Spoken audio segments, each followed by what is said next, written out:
Friends, next अगर देखें कि गवर्नमेंट ने लिबरलाइजेशन के लिए कौन कौन से स्टेप उठाए हैं, तो लिबरलाइजेशन के मीन इसकी इकोनॉमी को उदार बनाने के लिए, अर्थव्यवस्था को उदार बनाने के लिए वहाँ सारे जो कंट्रोल्स गवर्नमेंट के कंट्रोल जितने भी हैं उनको कम करने के लिए एक गवर्नमेंट ने ये डिसीजन लिया था, increase in investment limit of small industries. अब यहाँ पर क्या था कि जो स्मॉल स्केल इंडस्ट्रीज़ हैं, जो एसएसआई हैं आपकी, एसएसआई जो हैं आपके, एसएसआई के अंदर क्या है, एसएसआई के अंदर पहले जो लिमिट थी वो आपकी 1 करोड़ थी।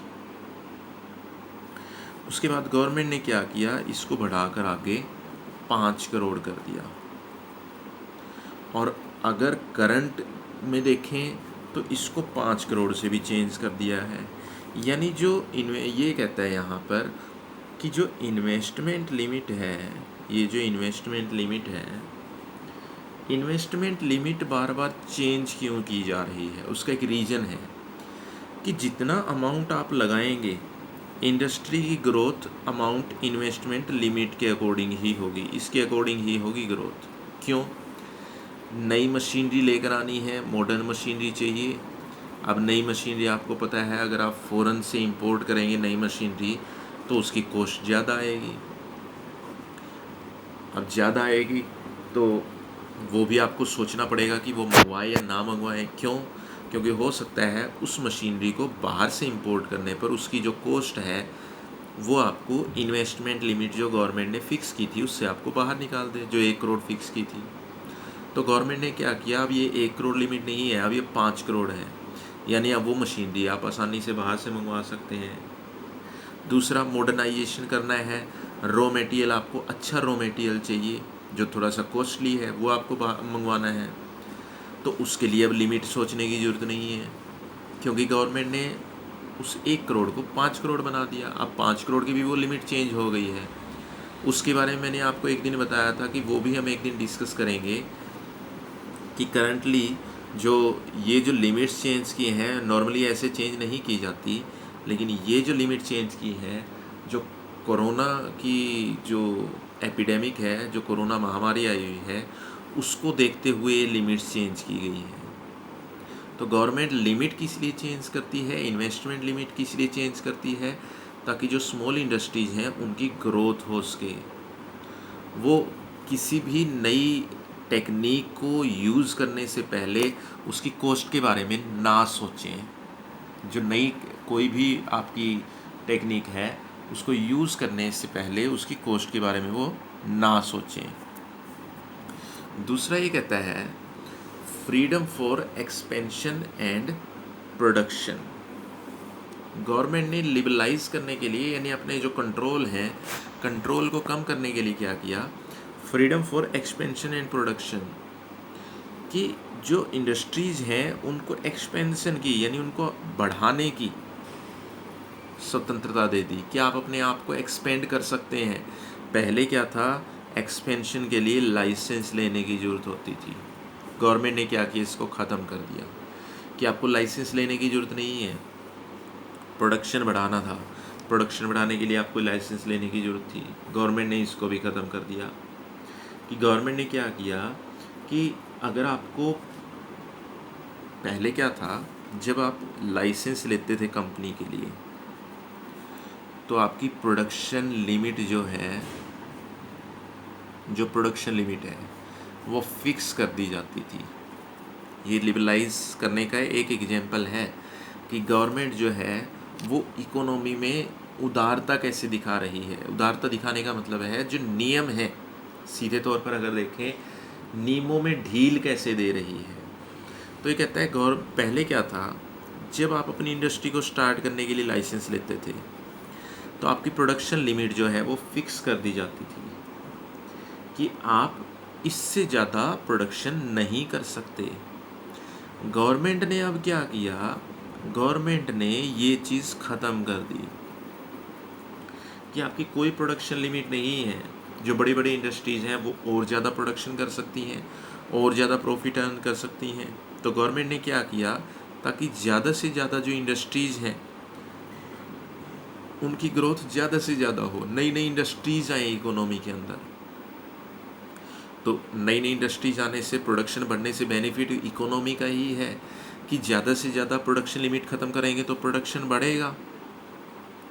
अब प्रोडक्शन आप अपने अकॉर्डिंग बढ़ाएंगे तो होगा क्या, एम्प्लॉयमेंट जनरेट होगा, यानी रोज़गार और ज़्यादा उत्पन्न होगा। बेनिफिट किसका है एम्प्लॉयमेंट जनरेट होने से? फाइनली बेनिफिट तो पब्लिक का ही है, पब्लिक मीन्स पूरी इकोनॉमी का ही है।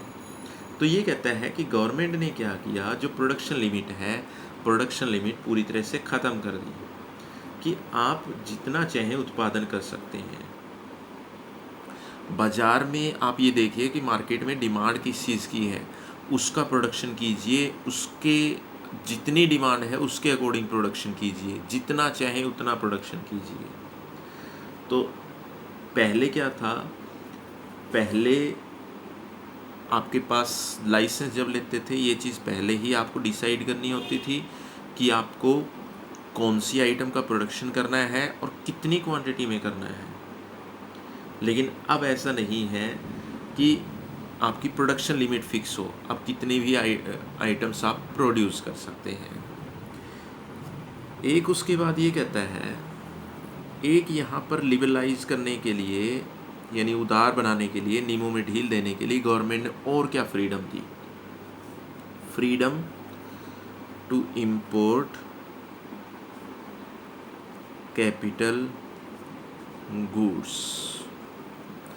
अब पहले अगर ये देखें कि कैपिटल गुड्स है क्या, कैपिटल गुड्स जैसे आपके पास कोई मशीनरी है, उसके बाद रॉ मटेरियल है, कच्चा माल है, ये सारी आपकी कैपिटल गुड्स हैं। अब ये कहता है कि पहले क्या था, पहले आपको फ्रीडम नहीं थी, किसके लिए, इंपोर्ट कैपिटल गुड्स, बाहर से कैपिटल गुड्स इंपोर्ट करने के लिए। कि हमें पता है कि अगर अदर कंट्रीज़ में अगर देखें, वहाँ जो आइटम्स हैं जैसे मशीनरी है, रॉ मटेरियल है, फ़ॉरेन कंट्री में अगर देखें, फ़ॉरेन कंट्री में अगर हम चेक करें, फ़ॉरेन कंट्रीज़ में अगर हम चेक करते हैं, वहाँ जो मशीनरी है वो एडवांस मिलती है। एडवांस मीन्स एडवांस टेक्निक की मशीनरी मिलती है, एडवांस टेक्नोलॉजी की, जिसके अंदर एडवांस टेक्निक होती है। अब ये कहता है गवर्नमेंट ने आपको पूरी छूट दे दी है कि आप चाहें तो जो कैपिटल गुड्स हैं वो बाहर से इंपोर्ट कर सकते हैं। अब कैपिटल गुड्स में क्या आया, कैपिटल गुड्स में जैसे आपके पास मशीनरी है, अब मशीनरी सपोज करो आप मशीनरी यहीं की यूज़ कर रहे हैं, यहाँ की कहाँ की आप यूज़ कर रहे हैं, यहीं अपनी कंट्री की ही। तो ये भी तो पॉसिबल है कि इंडिया के अंदर जो मशीनरी है वो उतनी अच्छी ना बनती हो जितनी फ़ॉरेन कंट्रीज़ के अंदर मिल रही हो। तो गवर्नमेंट ने क्या किया कि इंडस्ट्रीज़ की ग्रोथ करने के लिए ज़रूरी है कि उनका जो प्रोडक्शन है, उनका प्रोडक्शन अच्छा हो, उसके लिए ज़रूरी है कि उनको छूट दी जाए कि वो मशीनरी बाहर से इंपोर्ट कर सकें। अब आज की डेट में लिबरलाइजेशन में हुआ क्या, यानी उदारता में जो सरकार ने उदारता दिखाई, नियमों को उदार बनाया, उसमें हुआ क्या कि आप बाहर से भी मशीनरी इंपोर्ट कर सकते हैं। रॉ मटेरियल आपको यहाँ अच्छा नहीं मिल रहा है, आप बाहर से मंगवा सकते हैं। बेनिफिट क्या होगा, बेनिफिट ये होगा कि एडवांस मशीनरी से पहली चीज़ तो जो प्रोडक्शन है, प्रोडक्शन इंक्रीज़ होगा। दूसरा, इंक्रीज होने के साथ साथ प्रोडक्शन के अंदर क्वालिटी भी आएगी। रॉ मटेरियल अच्छा होगा, अगर रॉ मटेरियल बढ़िया होगा तो जो फिनिश गुड्स हैं, ये आपकी फिनिश गुड्स हैं, फिनिश गुड्स के अंदर भी क्वालिटी मिलेगी। तो ये कहता है कि क्वालिटी, अच्छी क्वालिटी के लिए ज़रूरी है कि रॉ मटेरियल भी अच्छा हो। अब रॉ मटेरियल अगर बाहर अच्छा मिला तो बाहर से मंगवाइए। मशीनरी अगर बाहर अच्छी है, एडवांस मशीनरी है, मॉडर्न मशीनरी है, तो प्रोडक्शन करने के लिए, प्रोडक्शन को इंक्रीज़ करने के लिए, उसमें क्वालिटी लाने के लिए आप मशीनरी बाहर से मंगवा सकते हैं। तो गवर्नमेंट ने क्या किया कि आप पूरी तरह से फ्री हैं कि आप क्या कीजिए, आप बाहर से मशीनरी और रॉ मटेरियल बाहर से इंपोर्ट कर सकते हैं। तो जितना ज़्यादा उनको छूट दी जाएगी, उससे जो इंडस्ट्री है वो उतनी ज़्यादा ग्रोथ करेंगी, उतना ज़्यादा उनका मॉडर्नाइजेशन होगा। मॉडर्नाइजेशन कब हो सकता है? जब आपके पास मॉडर्न मशीनरी हो, और मॉडर्न मशीनरी हमें पता है कि इंडिया के अंदर पूरी तरह से अवेलेबल नहीं है, वो बाहर से ही मिल सकती हैं। तो गवर्नमेंट ने बाहर से मंगवाने के लिए पूरी छूट दे दी। तो ये है आपके पास freedom to import capital goods. तो लिबरलाइजेशन के लिए और जो स्टेप रह गए हैं वो और देखेंगे हम, वो करेंगे नेक्स्ट डे में।